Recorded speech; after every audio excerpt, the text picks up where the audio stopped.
Hey guys, it's Joe here from XFoxGames, and check it out. Of course, we got the Nerf 4 Ultra here, the Nerf Ultra 4.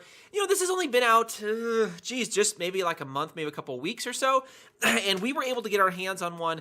Now, before we start, come on guys, definitely subscribe if you guys haven't already. Make sure you guys get in on those giveaways. Okay, enough with that. So, you know, this is a great little blaster. You can see it is super thin, and it does actually perform pretty well. If you guys want to check out the review that we did on this right out of the box, you guys can check it out there, and you guys can get an idea, right, if it's something that you guys want to pick up.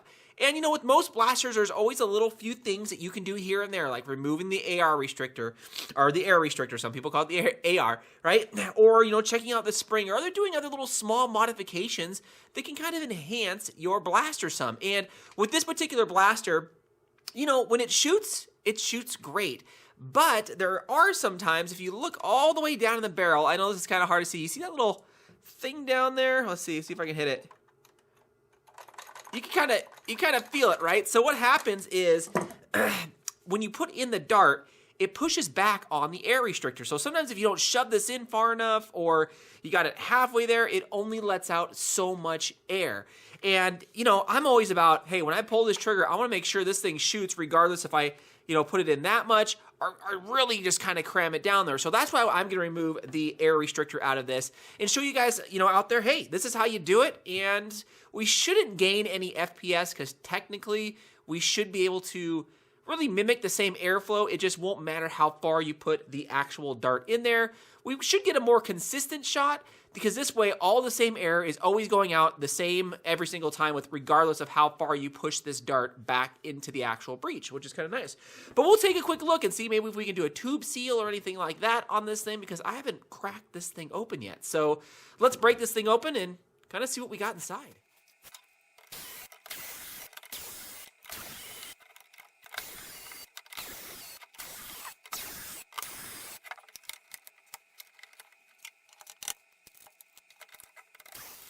Okay, so I went ahead and jumped just super quick ahead here because there's a few things that you're going to want to know when you're taking this particular blaster apart. One of them is you're going to get like us, where you get all the bolts out and you're like, why won't the front come apart?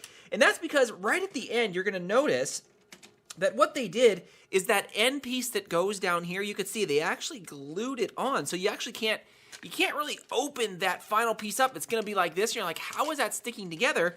It is because, yeah, the end piece, I just had to ream mine off, but I think that I am going to Dremel that little last piece out there. But this little last piece right here, you could see it. I left some on this side. You could see it. It was just, it encases the whole front and it's glued. So you really can't take that last piece off until you take this off. But I'm going to end up, you know, at the end, Dremeling this kind of front end piece here just to make it a little more flush. But just in case you guys do see that. Now, something else, with this particular air restrictor, you can see they actually glued it right here too. So it's very difficult to get down in there, and you can't go from this top angle down because you can see I've already started on mine. They have a big kind of plastic plate there where when these go together and they glue it, you're kind of stuck. So if you break it that way, the pieces are just going to float around in there. So what I'm going to do is I'm breaking that little plastic piece out there so the air restrictor falls out and we can get it. So this one's a little more difficult to do, and a little more modifications are required, but we should be able to get it done. So let's go ahead and try and get that rest of that, break that little rest of that piece out of there. And get this. All right, guys, so after all is said and done, it should look something similar to that right there. The technique that I use is, you'll notice it almost looks like a plus sign. I ended up not trying to go for the bars on the side, but really the inner diameter to grab and twist, break all those off, and then the little nubs came right off. I mean, there's 1,000 ways to do it, but that one worked for me. Make sure once you do that, you clean out all the stuff on the inside. I had some little residue left over. You could see much better on that air restrict. Look at this thing right here. So this is ultimately what you want to take out with, of course, this. You know, a little bit of prying, you'll actually able to get it. So that should give us a little more consistent of a shot. So, you know, I was looking at the plunger tube for this, and it's actually a pretty good fit. So I'm not going to touch that. I mean, you can usually tell, yeah, that's pretty good. It feels like I might have a little bit of stuff still left in there. So it's a pretty good fit. I'm not going to seal the plunger tube. Some of you guys can, maybe with one wrap of Teflon tape around that, but I'm not going to. So I'm going to clean this up a little bit more. I'm going to throw this thing back together. and maybe drill out the front here to make this look a little bit better from my hack job that I had to do there. So let's kind of get all this thing back together, and let's go over after I shoot it a little bit, see if it's actually even worth it.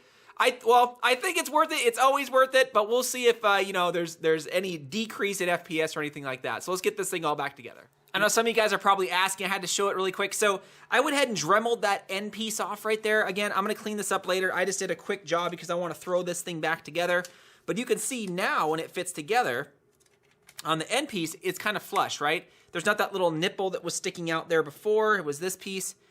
That kind of made it look nice, but, you had to take that off unless someone knows how to get rid of that glue on the end there. But I will clean that up later. I just want to show you guys briefly kind of what the end is going to look like now once I actually took that off. So let's keep putting this thing back together and see how it goes. I also figured I would show you guys before I close it up an idea of what it looks like on the inside, when you get everything back together. For the most part, everything in here is pretty straightforward. You can see the actual spring and the tube and everything kind of are locked inside this mechanism here. You can see how that new front end looks minus the piece up there. This was the tricky one. I was like, how did this spring go together back here? So this is an idea of how it looks together if you guys had something fly out, but this didn't have too many parts, so it should be pretty straightforward. So let's bolt this thing back up and let's go. All right, guys, so we're all set and done, all put back together. Again, this is super easy, just a few bolts. And again, this thing is nothing too difficult to take apart. So, so what do we do with this thing, right? For those of you guys who skipped ahead, really all we did was remove the air restrictor in here so it was a little more consistent in the shot. And I actually fired a few shots here through the chronograph, and I think you guys are going to be impressed. I noticed an FPS increase, which is awesome, which typically I don't. I notice a more consistent shot, but for sure. So I'm going to pull up the FPS results here. You can see we got about 5 to 6 to 7 more FPS than normal. So usually this thing shot about 90 FPS, maybe like 85 to 90, right in there. But once I removed that air restrictor and just cleaned it out in there, this thing's shooting like 97. It's shooting an average of 95, not 95 on the top end. That is awesome. This thing, geez, just doing that turned this thing into almost 100 FPS beast, which is awesome. And again, we did clean. You have to kind of take that off up the front, right? Because it's glued on there. So you could see it kind of looks different. I am going to clean this up. I know it's kind of black on there, but I will kind of clean that up. Maybe stick another tip on the front of this for something, but it still doesn't look that bad. Look at that. That looks really, really cool. So I don't know, the toughest part about this, guys, is getting this thing apart, having to crack that front piece right there and kind of dig down in that air restrictor because they kind of glued it all. But overall, it's a very straightforward upgrade that I think a lot of you, Nerf Ultra 4 owners should probably do, just because it's going to give you a more consistent shot and it's going to give you a little bit more FPS, as you guys can kind of see. So I don't know. I'm glad I did it on this blaster because now I'm just getting a little more, FPS. I can just get a little more distance, and it's definitely shooting harder. I could tell when I shot it through there, I was like, oh man, that actually has a little more yank on it, I could tell. So let me know what you guys think. For a lot of you guys who do have the Ultra 4, let me know the modifications you guys do to it. Some of you guys were asking me about the spring. I'm not going to update the spring because, again, 100 FPS out of this thing I think is good enough. So let me know what you guys think. Definitely subscribe, guys, if you haven't already. I can't stress it enough.